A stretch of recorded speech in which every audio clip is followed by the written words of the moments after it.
We made it to June. Yes! Hopefully, some parts of your life are getting more or less back to their normal routine as we head into the summer here. In real estate news, the sky is not falling. From last month, prices are holding, not much has changed.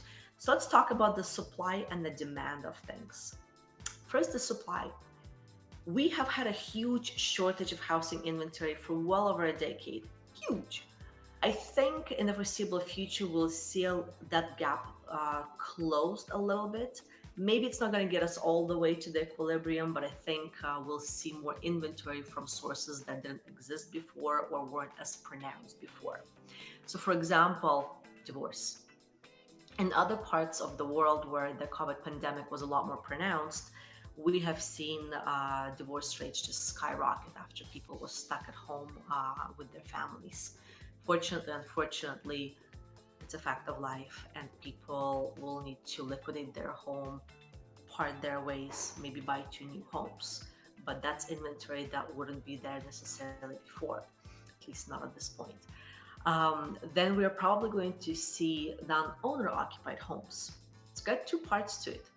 So one, if somebody has been renting their home for years and years, and all of a sudden there's a tenant who can't pay rent, and there are rules about eviction or delaying eviction or collecting or not being able to collect late fees, if all of a sudden a tenant cannot be secured who'll pay rent on time, it might give investors second thought for holding on to that rental or maybe selling, especially when it comes to smaller types of landlords who don't have as much leverage or who just, not everybody can is comfortable with that type of risk, and the risk is higher right now. Maybe those homeowners would want to sell and reinvest in other types of investments or in other types of real estate investments that don't carry as much risk. It matters if you have a condo, single family, duplex, and so forth. Different rules. And if you're looking at the type of investors, I think that segment is just gone. We're not going to see that come back until travel starts to pick up. Another source of inventory is going to come from sellers who are in some kind of financial distress. They'll be motivated sellers. Maybe they're experiencing financial difficulties from the loss of their job or their income went down temporarily and so forth. Those people will be selling. And of course, in every market, people get born, they get married, they pass away. Fortunately, we haven't seen the latter come into play as much here in Bay Area, knock on wood. And but probate sales, it's real, and we might see more of that. Hopefully, we don't, but we might see a spike in that down the road. That's where somebody passes away, and their asset needs to be dissolved with the proceeds shared between the beneficiaries. We're also seeing people who have elderly parents and they want to be able to care for them and be local or more local, even if it means moving from East Bay to the peninsula, vice versa. So we're seeing a lot of homeowners sell to get closer to their families. And also Mercury News a couple of months ago before COVID put out a study saying that as much as 35% of Bay Area homeowners would want to move out of state over the next 3 to 5 years just because of property taxes and the cost of living here.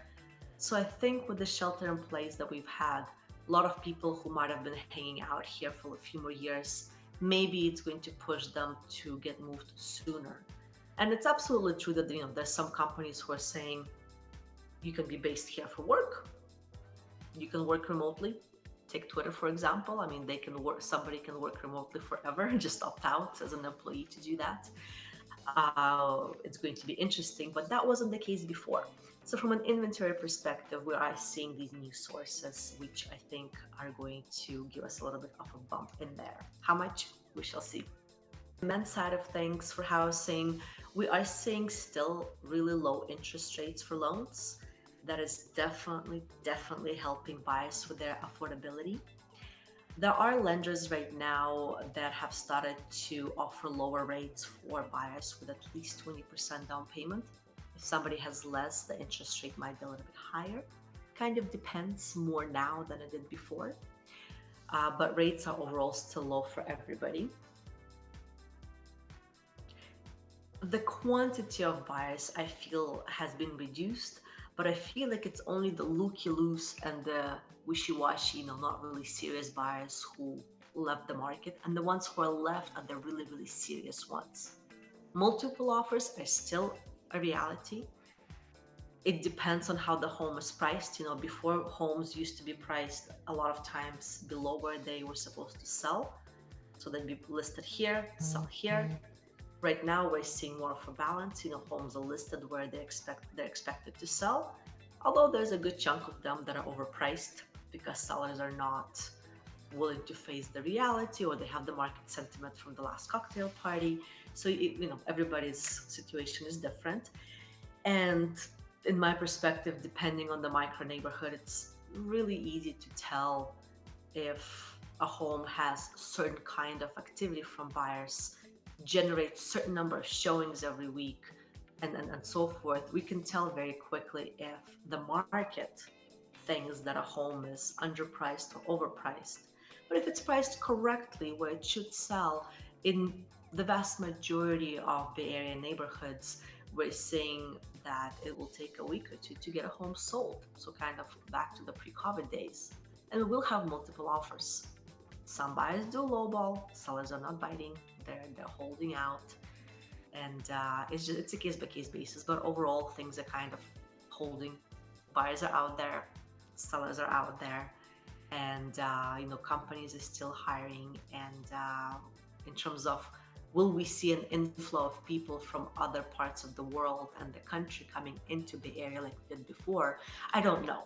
There are people who have moved here earlier this year before COVID, and they're now feeling comfortable about finishing renting and actually going back to the lifestyle of being a homeowner. They were just on the pause, but a lot of people who've been paused for a couple of months are back in the market.